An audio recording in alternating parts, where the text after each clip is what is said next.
ఇవాళ ప్రియాంక గాంధీ అరెస్ట్ అయ్యి ఒక ఆడబిడ్డగా ఆమె ఎంత దీక్ష చేసింది, ఎంత ధర్నాలు చేసింది, ఆమెను చూసి సిగ్గు తెచ్చుకోండి మీరు. సో పిసిసి అధ్యక్షుడిగా ఆయన నియమించినటువంటి వ్యక్తులే చెప్పుతోని కొట్టుకునేలాగా ఉంది ఇప్పుడు వ్యవహారం అంతా కూడా. కాంగ్రెస్ పార్టీలో నవ్వుకుంటా ఉన్నారు ఆయన పిసిసి అధ్యక్షుడు అంటేనే అంటూ కాంగ్రెస్ పార్టీ వ్యక్తులు నాకు ఫోన్ చేసి చెప్పింది అన్నటువంటి ఆ ఉద్దేశాన్ని కూడా నిన్న ఆయనే చెప్పడం జరిగింది. నిజంగా అటువంటి పరిస్థితి ఉందా? పిసిసి అధ్యక్షుడిగా మహేష్ కుమార్ గౌడ్ యొక్క నియామకం సరైనది ఒకటి చెప్పనా, పాదయాత్ర మహేష్ గారు పాదయాత్ర పెట్టినప్పుడు ఒంట్లో వణుకొచ్చింది బండి సంజయ్కి.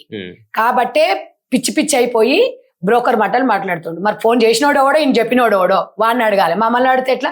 తెలంగాణ రాష్ట్రంలో పిసిసి అధ్యక్షుడు బీసీగా ప్రతి సంఘాలకి, ప్రతి కులానికి, ప్రతి మతానికి, ప్రతి వర్గానికి న్యాయం చేస్తున్నాడు. ఫర్ ఎగ్జాంపుల్ మొన్న పిసిసి కార్యవర్గంలో బీసీలకు 68% ఇచ్చిన వ్యక్తి మహేష్ కుమార్ గౌడ్ గారు.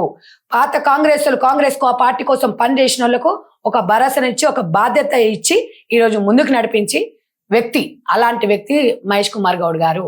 మహేష్ కుమార్ గౌడ్ గారు ఎవరినన్నా బూతులు తిట్టిండు అనేది ఎక్కడన్నా నాకు చూపించండి, ఇలా విమర్శించిండని చూపించండి. ఆయన నోరు తెరిసి ఎవరిని కూడా అన్పార్లమెంటరీ లాంగ్వేజ్ ఎప్పుడు కూడా మాట్లాడని వ్యక్తి, ఏకైక వ్యక్తి అంటే పిసిసి బీసీ ముద్దు బిడ్డ.